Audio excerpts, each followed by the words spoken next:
I'm going to be doing something a little bit different this evening. The past couple of free events I've done have been focused on personal statements, just to kind of show folks what I'm doing inside my LSAT Unplugged courses. Because for most of my career, of course, I've focused on the LSAT, but I've also helped my students with their personal statements. I've more recently instituted that as a formal program within my course I'm calling Personal Statement Workshops. So if you look on the law school admissions playlist on my YouTube channel, LSAT Unplugged, you'll find a couple of public personal statement workshops I've done to give you all a taste of what I'm doing there. Another thing I do in my courses, and I've been doing this for nearly a year, is group coaching. I call this a mastermind program because I'm supporting everyone. Everyone in the group is supporting each other as well. And this is not simply tutoring. We're not simply going over specific LSAT problems. Obviously, I do that in my courses. It's a given, but I also coach. And I consider coaching different than tutoring. It's more than simply tutoring because it's not just about the problems. It's not just helping you understand how to apply strategies. It's also about knowing why the strategies work, helping you understand the exam on a deeper level from the test maker's perspective, as well as helping you get to the question behind the question. Sometimes it's not just about answering your direct questions, it's helping you lean into asking better questions. So I like to play a game sometimes where I don't actually answer the first question you ask. That's a surface level question sometimes, and I want to push you to think deeper. So we'll get into the coaching in a few, but before we do that, I want to start off just by sharing 5 critical LSAT coaching distinctions I bring to what I do. The first is serving you rather than pleasing you. And this means, again, not always directly answering the question being asked, but helping you ask better questions instead, pushing you to get to what's underneath the surface, what may be truly holding you back. And that may be occasionally uncomfortable for everybody involved, but it's only in the interest of serving your true LSAT goals and helping you reach your fullest potential. I also aim for what I call action over perfection. A lot of times I find perfectionism can creep into your LSAT prep, and that can lead you to avoid doing anything at all or to obsess over getting questions wrong, when in reality, getting questions wrong can be the best thing that ever happened to you because it helps you better understand your weak areas, better helps you understand what's truly giving you trouble. And if you're getting everything right, it means the questions you're doing are probably too easy for you. Even people who understand the test extremely well, myself included, we're not getting perfect 180s all the time. But if you understand the questions really giving you trouble and you focus on those and get accustomed to getting things wrong, that can help you get over the hurdle that prevents you from even moving forward sometimes. I also focus on understanding versus measuring. I don't want you to focus on simply getting more points or simply getting more questions right. Your LSAT prep process while you're studying is not an athletic competition. The real task at hand is to better understand the exam, and I want you to think of that as an end in itself. Obviously, the LSAT is simply a pit stop on your journey to succeeding in your legal career, to getting into law school, to graduating, the bar exam, and so on. There are many, many things after this. But I want you to truly, at least for the next month or 2 or 3, whenever you're taking the LSAT, between now and test day, focus primarily on understanding the exam from the test maker's perspective and actually developing a true appreciation for what this exam is all about and what goes into creating it.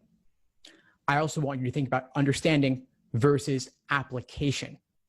I talked earlier about blindly applying the strategies versus understanding why the strategies work. So not simply practical, but also theoretical. Theoretical can be useful too. And practical is obviously better a lot of times. It could be more efficient sometimes.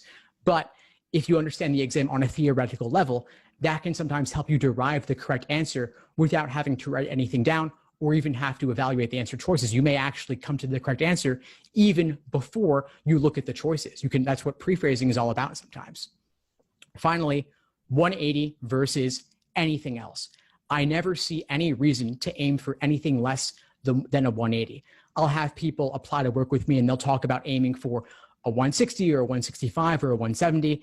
And I'll push back sometimes and I'll say to them, why not go for a 180? The students I love working with want to truly understand everything. And I understand that it may not always feel achievable. And obviously very few people actually achieve 180s, but that's a place to come from, not a place to get to.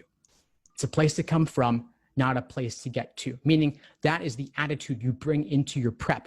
Every single time you sit down, aim to understand everything and don't walk away from a problem until you truly understand it. And a week from now, a month from now, a year from now, you would still know how to approach that problem and you would still get it correct. So those are 5 LSAT coaching distinctions I bring to what I do. It's what I'll bring to what I do this evening with all of you as well. Now, in response to my email earlier today, many of you responded saying that you were open to getting some LSAT coaching from me. And so I'm here. Let's do it. If you're open to that and you emailed me, please raise your hand and turn on your video camera so we can really connect with each other. There's a raise hand function in Zoom, so please use the raise hand feature so I know that you're ready to work with me. Alternatively, if you don't see it or it's easier for you, simply type in the chat so I'll know to be on the lookout for that. I see Ian has raised his hand. So Ian, I'm going to ask you to unmute yourself if you're able. If not, just let me know and I'll do it for you. And let's play. What's going on for you? I think I'm struggling mainly. I go through. I've used your like 2-month daily study guide, everything like that. What I really struggle with though, even when I sort of redo and do again a lot of the logic games, I still don't get all of the inferences that I need to. Just going into it, I'll know the right answer after I've looked through it, but I don't think I can intuitively connect with that initial like understanding that inference. So I'd love your input into that. Okay, sure. So tell me more about where this comes up. So in particular, I really struggle mainly a lot of the time with basic sequencing games and then in-out games. And I do a lot better on what is like considered like the more advanced games, like, you know, advanced linear, all that kind of stuff. But when it comes to things like very basic sequencing games, they tend to have 7 questions, and especially those, if you took away a rule, which rule would supplant it, and all that kind of stuff. Those are the sorts of questions where even when I think that I have the inferences down, I sort of like shut down at that point. I don't think I fully understand where to go from there. Okay, so what does your inference making process look like when you start a game? So initially, like creating the actual game board, putting the pieces on the left hand of the page, and then creating the actual game board and trying to create whatever chain or the logic, whatever might follow from that initially. But when I get to maybe like the 4th or 5th question, I always feel like there must be something I'm missing here, all that.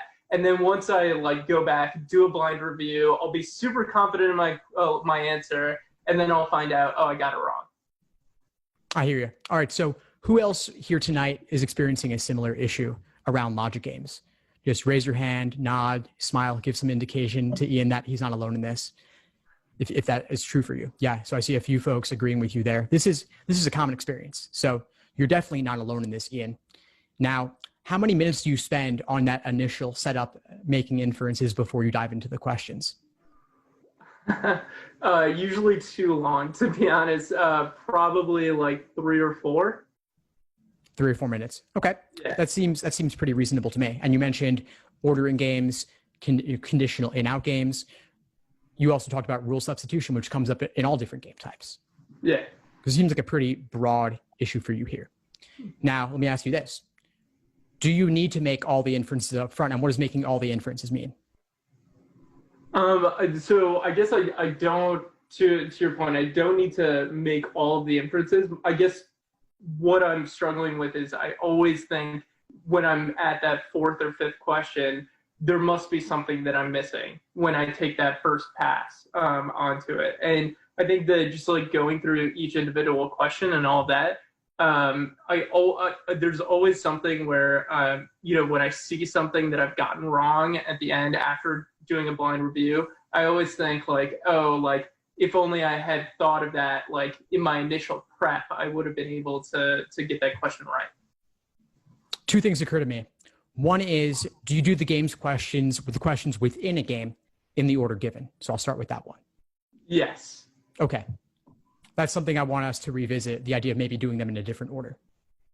Second thing is sometimes inferences won't always come to you. And it's not always automatic that they would come to you. Some things are just random where you would never naturally derive that inference up front. So it may not even be realistic. The second thing is, let's have a plan B for if you don't make every reasonable inference up front, in part because part of it comes down to personal preference. Sometimes you may make a ton of inferences up front, and that's fantastic. Other times you may not see it, and that's okay, but you could have seen it. So in those cases where you could have seen it but didn't, what can you do differently? I think that my first inclination is always to try and think like, okay, if only I made the game board slightly different or something like that when it's a particularly hard problem or something. But no, I'm going to cut you off there because that's a what if. That's like a wishing pie in the sky sort of thing. Let's be real here. Sure. Yeah, it's a tough one to answer initially. I'm not entirely sure. That's fine. You don't have to know. That's what the community is here for you, and I'm here for you too. So who has an answer for Ian? Who has an idea for Ian about what he might do differently? No wrong answers here, just playing.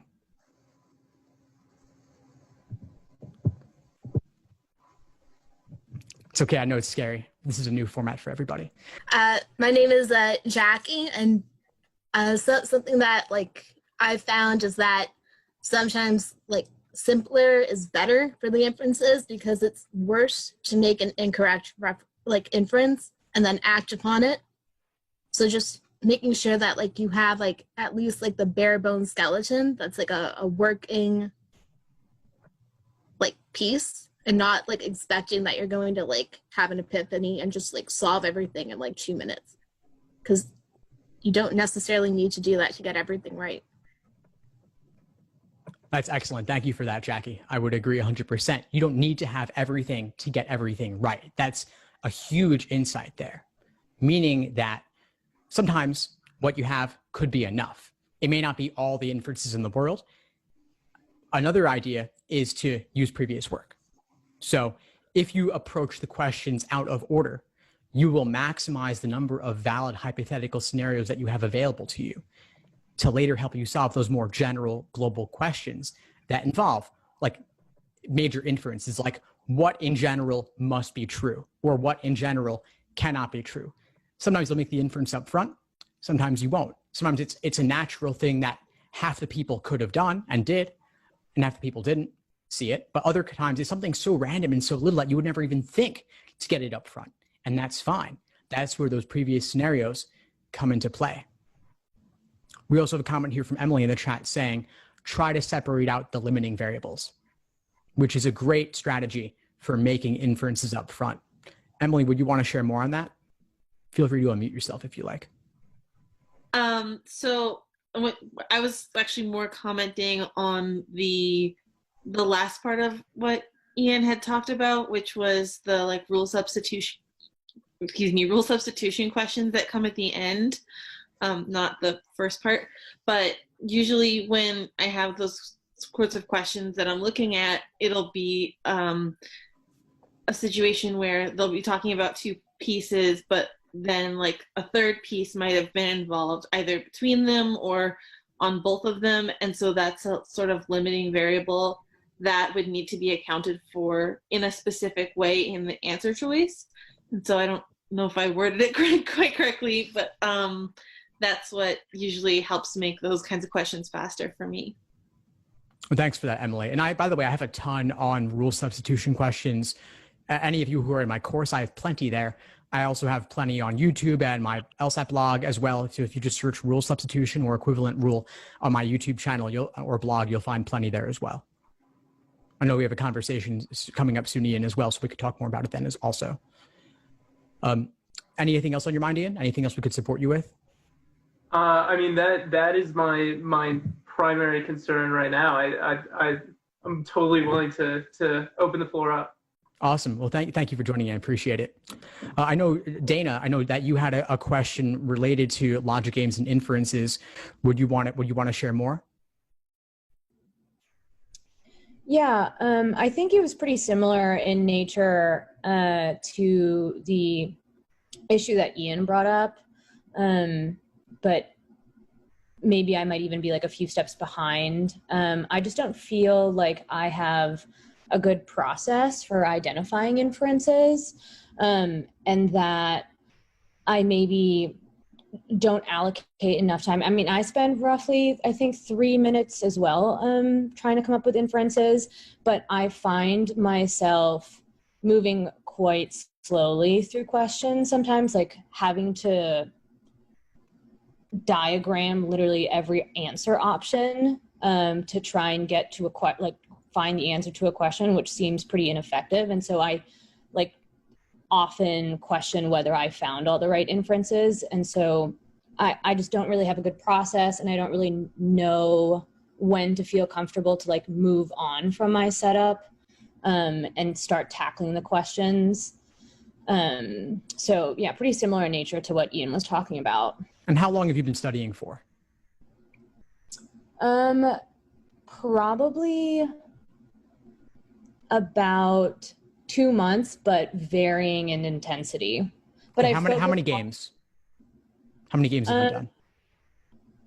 I have definitely lost count. I've focused mostly on logic games during the past 2 months, though. And now I'm doing a lot more like just general practice through Khan Academy. But my focus has almost always been logic games when it comes to the self-guided study. Okay. Okay, good. So you've used resources, and that's mostly more the theory. I mean, they have drills, they have examples. What about working out of the actual LSAT exams and just doing sections once you've gotten that foundation? Yeah, I've done a few sections as well, just like timed individual logic game sections. And I guess part of the problem is that I find myself performing better when I'm practicing versus when I'm taking the actual test. So part of me thinks that it's just like nerves and that I'm like very conscious of time. So I'm moving too quickly when I'm taking it under timed conditions. But even when I've tried to be like cognizant of that, when I'm actually taking a full practice test, I'm generally not doing as well as I did in like drills and under timed conditions. Okay, so there's accuracy, there's pacing, and there's endurance. That's one of the frameworks underlying my LSAT study plans, both inside the course and outside the course. And so it sounds like accuracy is good when it's individual sections or individual games, and it's outside of the context of a full timed exam. So part of this may just be getting used to the rhythm of the timing with sections, strict 35 minutes in that context, and then in the context of all the other stuff going on. So if you're saying full exams, I'm assuming that means reasoning and reading comp as well are in that mix. Is that correct? Yeah. And you said you've done a lot of work on games, but maybe not so much on the other stuff. Yeah. So in what way could doing a full exam with the other stuff mixed in, how could that impact your performance on everything? Yeah, I see what you're saying. I think like the mental endurance is a big factor for sure. Just sitting down, especially with the time tests that I take through Khan Academy, those are a full 3 hours. It's not in the flex format. And so there's just a lot more like exhaustion. And so that could definitely affect my performance in the logic games. I'm not going into them as sharply.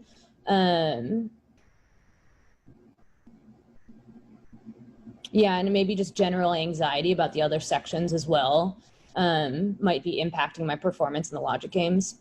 And when are you taking the exam? I'm set to take it on at the end of August, but I'm not super attached. I think it really depends how much my performance improves over the next few weeks. Okay. And so what is your plan for the next few weeks? Yeah, so currently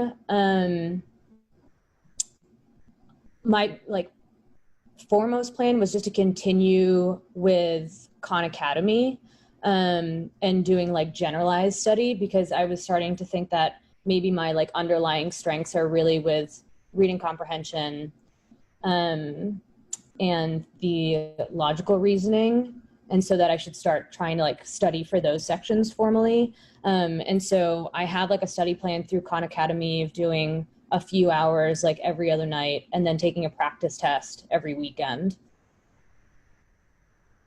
Nice. I like it. And what are your other obligations between now and August 29th? I have a few. Okay. What are they? I am going to be moving in the middle of August, which is like a big worry of mine and part of the reason why I'm not attached to August 29th, just because that's obviously a huge time commitment. That's really the biggest one that's sort of at the forefront of my mind. So the idea of taking it in August 29th, and we're speaking now about 1 month prior to that. So does that give you anxiety? Does that feel like it could work maybe? How do you feel about it overall? How do I feel about the August 29th test? Yeah. I feel a little shaky just because I think I have a lot of test anxiety to get over. So like this is diving into other things, but I generally like am not performing as well in reading comprehension and the logical reasoning as well as I did like at the beginning when I started studying or when I took my first diagnostic even. And so I think like there's sort of been this like, I don't know, counter effect to like studying where like the more I see the issues that I encounter, the more I sort of like self-fulfill. And so I think again, like it'll be really important to see how I perform on the next like couple practice tests I take, like the full practice test, to see if I can sort of overcome some of that test taking anxiety. So yeah, a little shaky. Okay. Okay, I think that's a reasonable approach. I want to play a game with you for a second. Let's pretend one of two things. Let's pretend that you're not currently registered for August 29th. Mm-hmm. Would you register for it today? Oh gosh, that's a good question. I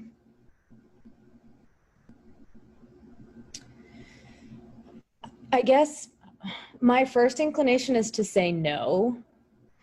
But if I want to apply this cycle, I think it's best to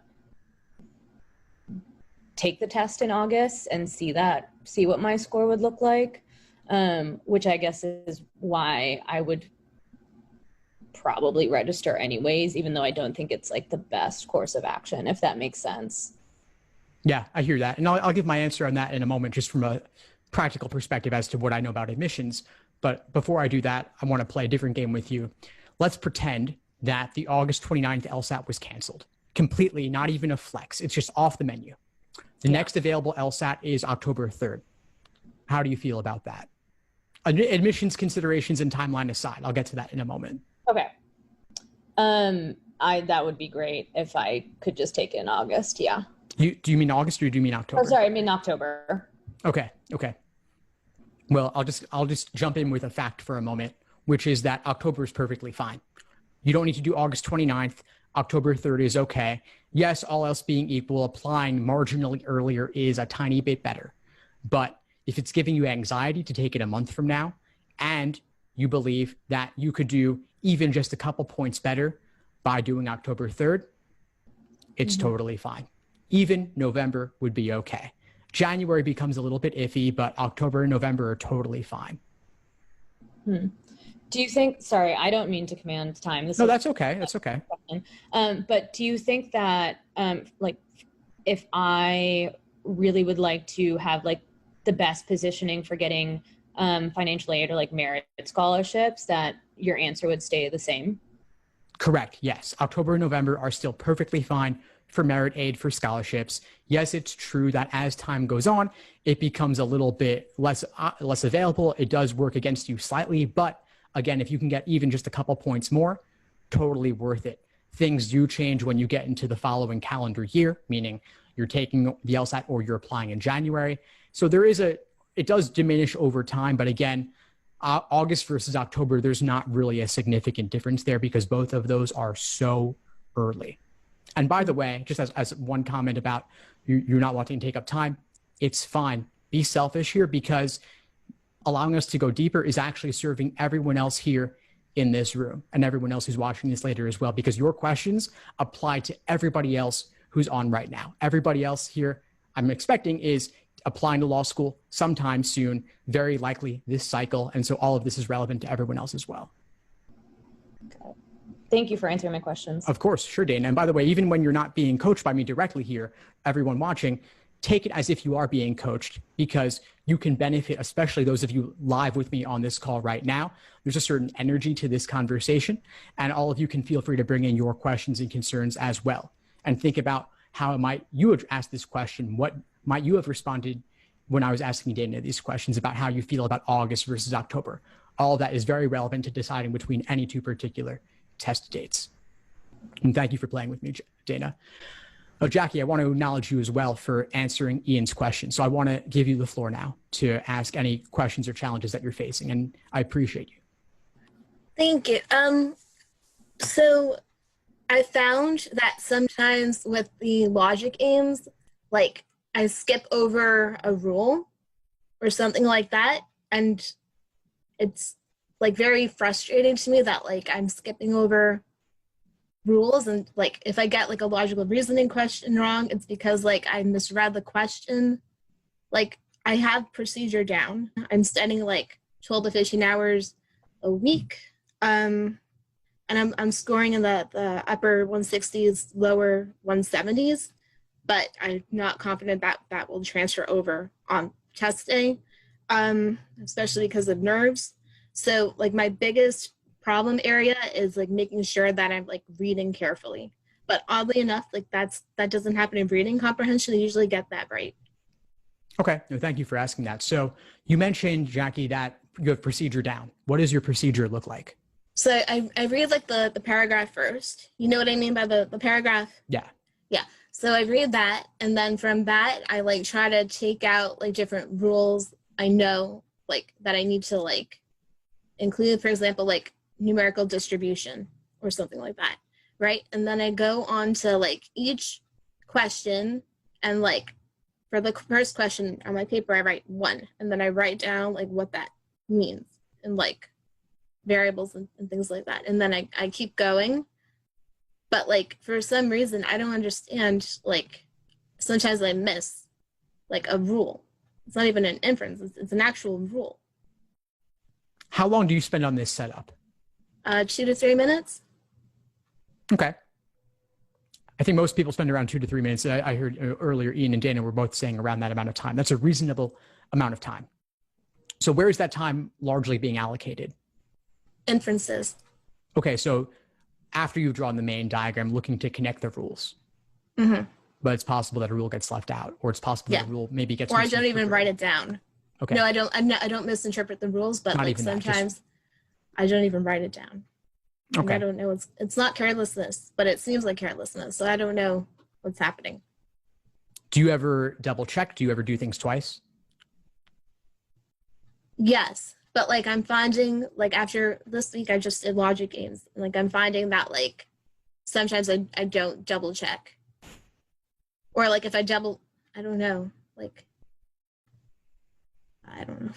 Okay. Well, let's see this. Have you ever gotten several questions wrong in a game because you missed a rule?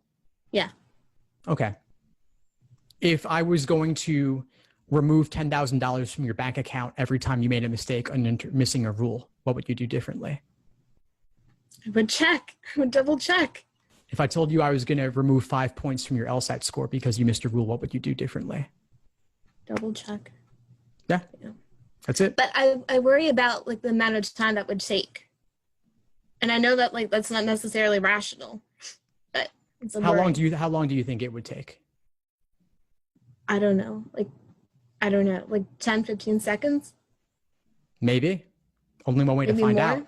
But there's only one way to find out for sure. But Right. you said also 2 to 3 minutes on the entire setup, most of that being on inference making after Right. the process.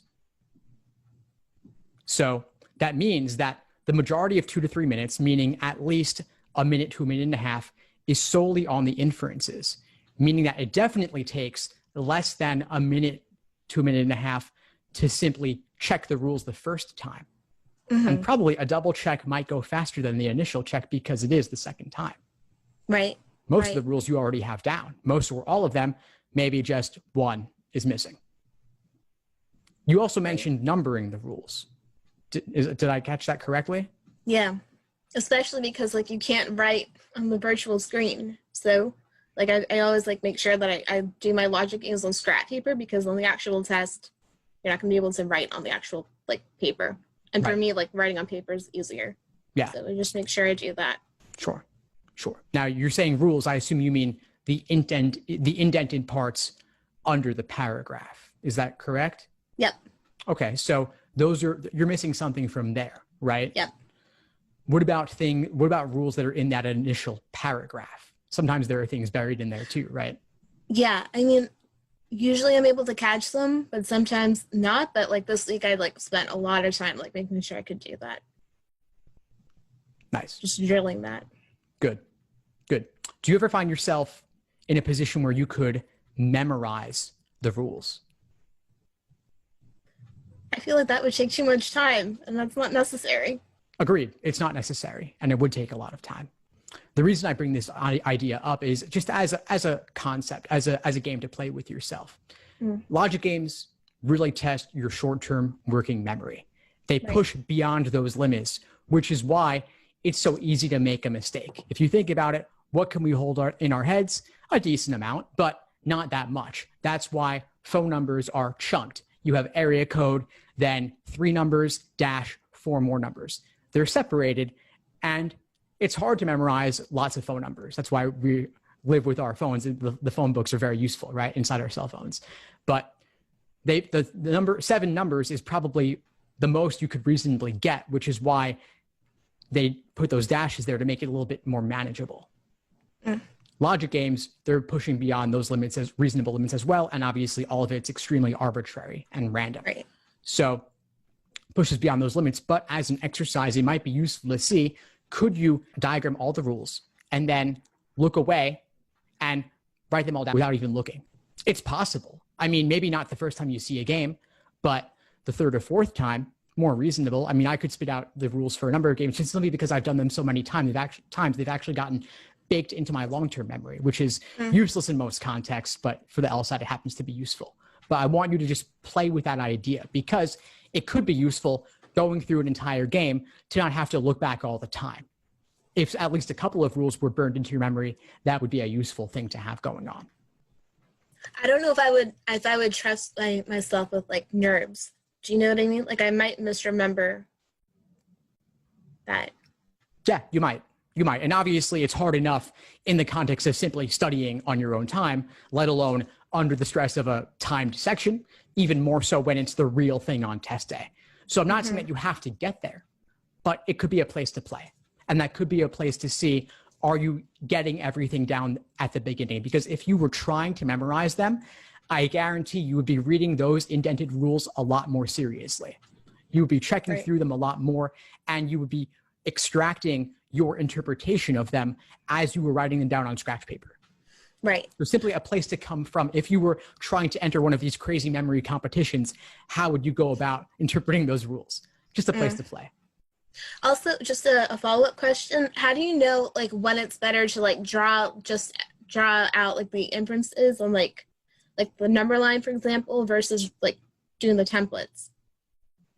That's a whole separate question. And part of that simply comes down to judgment and familiarity. Okay.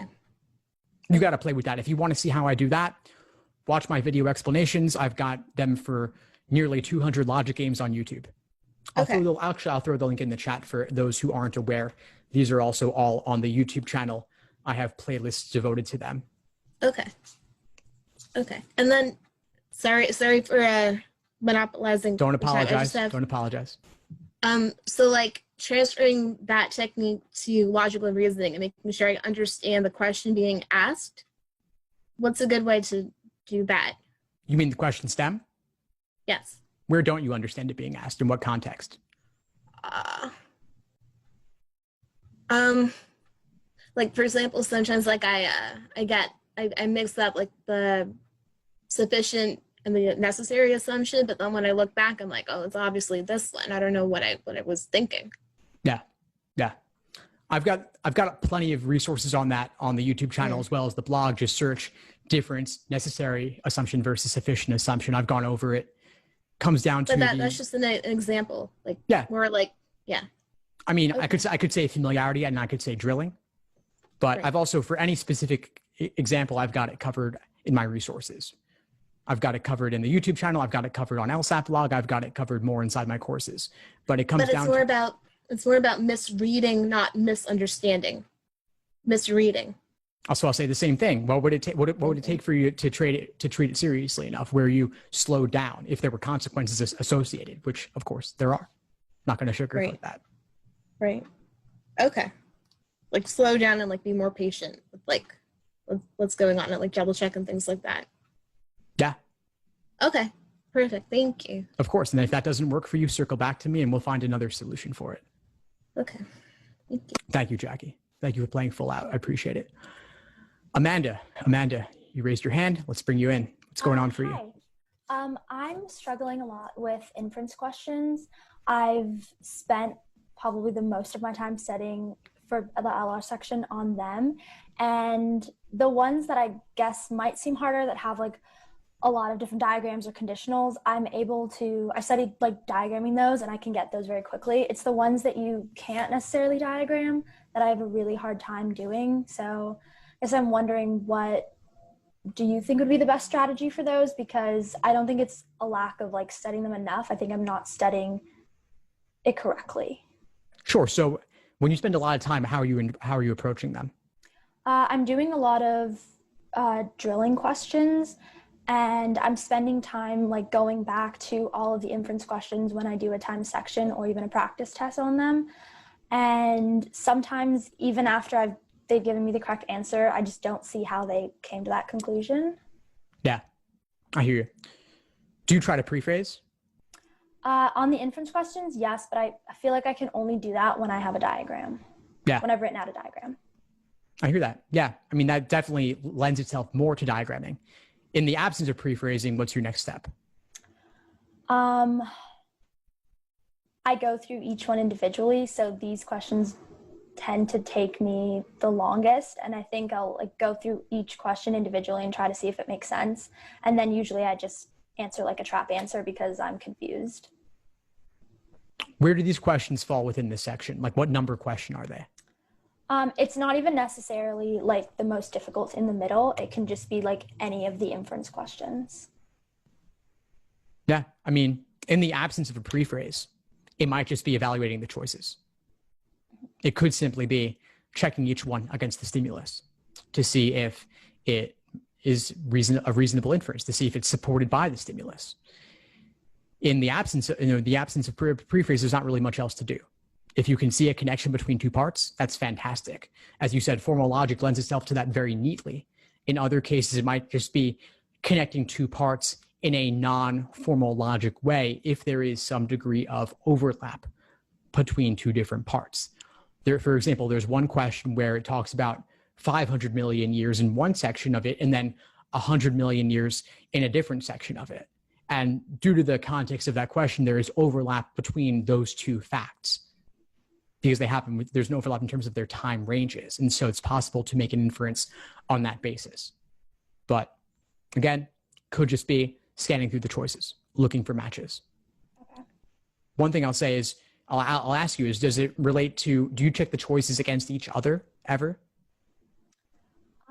Sometimes when I'm only down to two, but not necessarily. Okay. Yeah. I would recommend really just more review of those. Okay. There's not really a magic technique for those sorts of questions, but I will refer you to what I call the Socratic review method. And the Socratic review method is a method of really digging deep into your understanding of why you get something wrong or why you have difficulty with something. And when it comes to tempting wrong answers and discouraging right answers, there's a lot to play with there. Okay. And also, for the other questions, I'll maybe get like one or two other question types wrong or in general. But if I'm sometimes I won't, it'll just be inference. So what would be, obviously I'm aiming to get 0 wrong in a section, but if it's taking away time from studying bigger things or it's taking up too much of my time, should I just be okay knowing, okay, I can probably get 2 inferences wrong and then that'll be it? And then should I just kind of move on from that? Well, inference questions come up quite a bit. So they're not a type I would write off. Like, let's say we're playing the triage game and the exam's coming up pretty soon and you want to spend less time on something. Let's spend less time on the things that give you the most trouble, that are the least frequent. So balance the most difficulty with this, and it happens to come up fairly uncommon. Is there a type like that comes to mind for you that you might want to put aside to focus on other things? Not necessarily. I don't think so. Okay. Well, if inference is what comes up for you, then I would say stick with it, because it actually is one of the most common logical reasoning question types. You have must be true, most strongly supported being the most common manifestations of that. You also have cannot be true.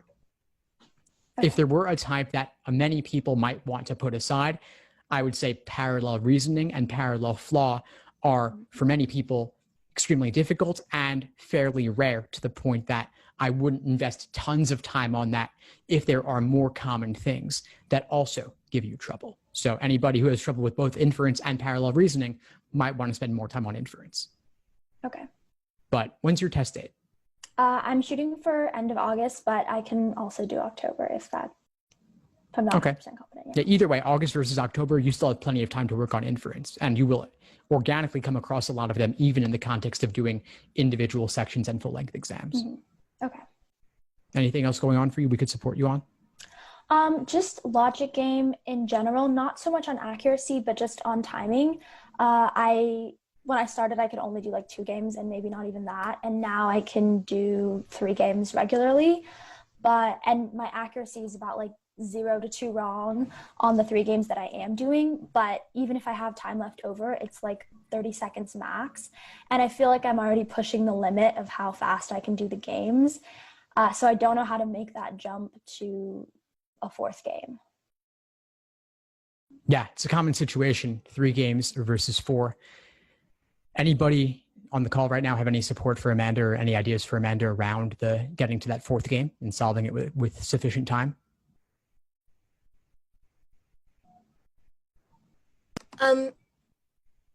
Just a tip from like my perspective.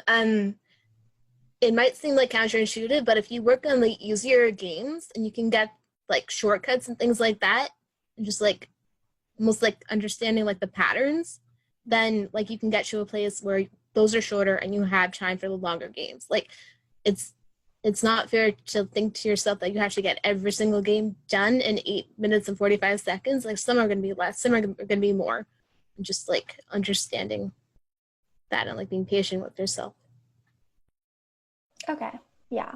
I definitely noticed that like for sequencing, I do those shorter, but because it's so much easier for me, I haven't spent enough time practicing. And I guess you're right. If I do that and I can get those down to like 6 minutes or 7 minutes, and I have more time for the harder ones. Thank you. That is exactly right. So 8:45 is simply an average. I would never time individual games because they vary in difficulty. Some games that are easier could take as little as 6 minutes. That's actually realistic for a lot of games. And other games may take 11 minutes or 12 minutes, and that's perfectly fine. So, for example, let's say the Birds in the Forest game, test 33 game 2. That is a difficult conditional in-out game. It's difficult in general, but in the world of the LSAT, that's actually a relatively easier game where anybody with enough studying could get that down to 6 minutes. However, a tougher game like the CDs game, Test 31 Game 2, featured in Legally Blonde with the used in new CDs, that game, it's totally fine if that takes 11 or 12 minutes for anybody on a first look. I can show you ways to get it faster, but looking at it cold, 11, 12 minutes, totally reasonable. So never time individual games. And best, if you're doing them timed, I would say only do it in the context of a timed 35-minute section, or more if you've got extra time, but do it under realistic test day conditions, only the 4 games in the section as it's published. Okay. Practice like game day, especially in this final month for August. Okay. Thank you. No, thanks for playing, Amanda. Appreciate it. Amarachi, what's going on for you? Hello. One big thing for me is I just took the LSAT Flex July. And so the biggest thing for me was like my timing, I would say. I probably should have did more prep tests. But also like a big thing for me is like the reading comprehension area, because I am like more of a slower reader. So like I don't really know how I can like get to everything at like one time, like, or in like 8 minutes, I guess, the whole like section. I hear you. Okay, so with regard to the timing, I'll share the same idea I shared before. 8:45, just an average. So 8 minutes, again, there's variation in difficulty. So I wouldn't time individual passages. I would only time them in the context of a full section. Some passages are easier than others. We've covered that already, so let's put that aside. What else could you support with in terms of your approach to reading comprehension? Or to ask it a different way, how do you approach a reading comp passage right now? Right now I pretty much go through the passage, like reading the passage, and then I kind of like go through the questions and go through whichever one I think is kind of easier to answer first. So normally like the shorter ones, I guess, I kind of go through those first because they are a little easier to me than the more lengthier ones. But that's really it. Like, and also sometimes I feel like I have a little bit of trouble like remembering like certain stuff from the passage as well. So tell me more about how you approach a passage. When you read it, are you taking notes? What are you looking for? Are you making any sort of annotations on the passage or on your scratch paper? Yeah, sometimes I take notes like after each like paragraph that I read, but then sometimes I feel like it kind of takes up too much time, or like I'm writing too fast, so I can't really remember. Like, I don't know, like I'll write it down too fast and I don't have enough time, I feel like, so I kind of stop. And so, yeah. Okay, so what leads you to take notes versus not take notes? I feel like taking notes will help me remember, like more so like each area that I just read, because like sometimes it's harder when you're like getting new information in like the next, paragraph and like stuff like that. But it's just more so I feel like it does take up time writing it out. Yeah, it does. It's a trade-off. Yeah.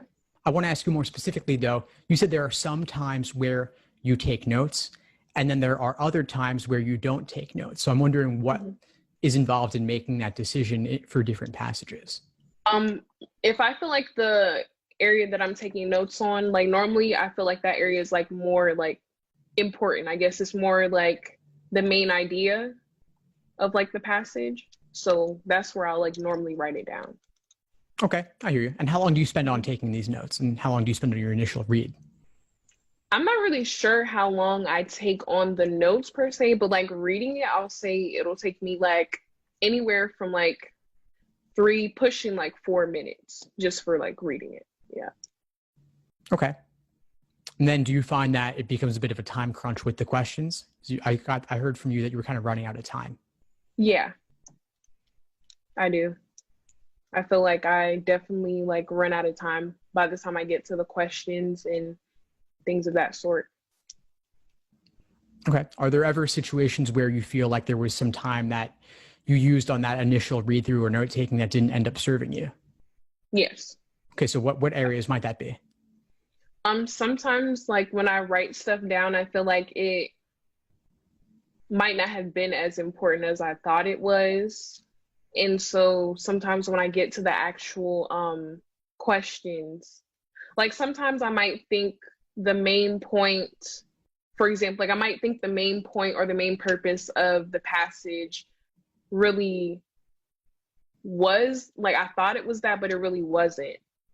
And so like that was kind of like what I wrote down, and then I go back to the questions and I noticed I was kind of off. And so it seems like it was a waste of time basically.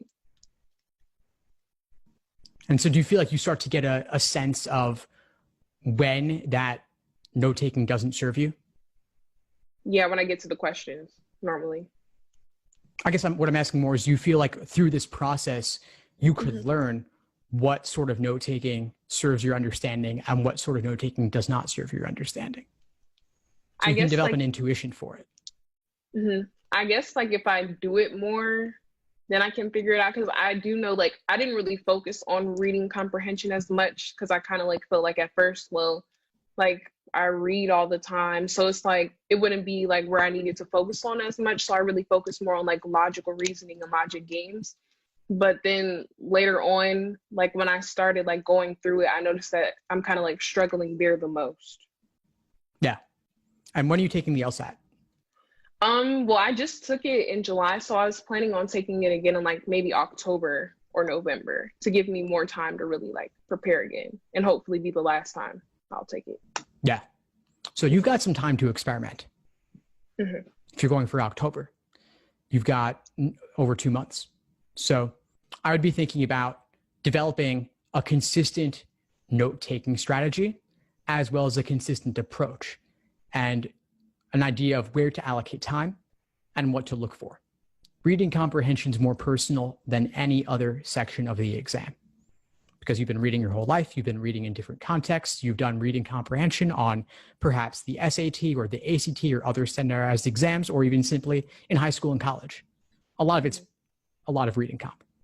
So not just one strategy will work for every single student. I typically find those who do the best on reading comp tend to mark and write down very little or not at all. So I would tend towards less, but it could serve you to write down something. Okay. So I'd suggest do a handful of passages one way, a handful of passages the other way, meaning do a handful where you write down nothing at all. Do a handful where you take some minimal notes. Do a handful where you use the annotation tools, clunky as they are, like the highlighting and the underlining on the digital LSAT site on Law Hub, for example, and see what feels the best for you and what gets you the highest accuracy rate. So I'm not going to simply just give you the answer like this is the way to go about it.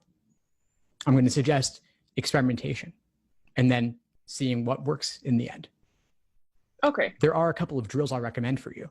One is read a passage, take some notes, and then attempt the questions using only your notes and your memory.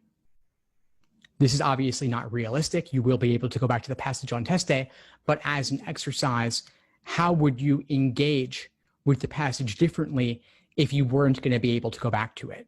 How would you read differently? And still take only a reasonable amount of time on that initial read. Obviously, with this drill, this is untimed. You might take 20 minutes on a passage versus that theoretical average of 8:45 that you should never actually hold yourself to. Maybe it takes 20 minutes, maybe you take 30 minutes, but as an exercise, you're really digging into the depths of your memory. I talked to Jackie about this in the logic games context. Could apply differently here. But again, just a place to play around. You could also take some simple summaries, use only your summaries. You could take more detailed notes and use only those notes. You could aim to simply read for the main idea and knock out those questions.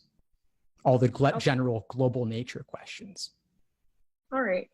And I have one more question. So like, since I did like just take it and I already kind of know like it's not the score that I wanted to still start on like my application, like whole application process. So that way when I take it the next time, I'll pretty much have everything, like my letters of recommendations, everything. So I've been kind of like thinking about what I want to do for my personal statement. And I just wanted to know, does it really have to be towards like why you want to be a lawyer? Or can it be like on something else, on like more so like how you've grown as a person, I would say? Or does it have to be like law related? It's both of those are totally fine. It's a personal statement. Why law school is obviously a good thing to talk about. Getting personal, sharing your story, also a good thing to talk about. I go into this a lot more in the personal statement workshops. I published 2 of them on the LSAT Unplugged YouTube channel under the law school admissions playlist. They're each over an hour. We go through real personal statements. I share some general thoughts on personal statements as well. So I would refer you there to go deeper on that. Okay. All right. Thank you. Thank you, Amarachi. Well, folks, we're about a little over an hour here, and we've covered a lot of great ground tonight. I've shared a link to my courses in the chat for those of you looking for more sessions like this. Obviously, we all don't know each other here. This is kind of just a first meeting with folks in the community, But if you're looking for more of this sort of thing, but on a deeper level, develop a community of like-minded students, use group coaching sessions. I run them every 2 weeks. It's inside my course, and they're a lot of fun. We typically go an hour and a half. We cover all different areas, and I'm continually playing with the formats of those sessions. And so it's a continually evolving process, and you could be part of it. And I take your needs and questions into consideration when crafting future formats, future class materials. So keep an eye out for that. If you're interested, check out the link, and feel free, of course, to reach out with any questions. Happy to help you all however I can. And thanks to each and every one of you for showing up tonight and playing. Those of you especially who joined in, asked questions, and engaged with me, I really appreciate your participation and engagement. And keep in touch, all. Have a great night, and I'll hope to see you all soon. Thanks for joining. Thanks for tuning into the show. Please subscribe if you haven't done so already to be notified of new episodes as I release them. And feel free to reach out if you need anything at all as you move forward with your prep. I'm happy to help however I can. In the meantime, I'll wish you all the best and take care.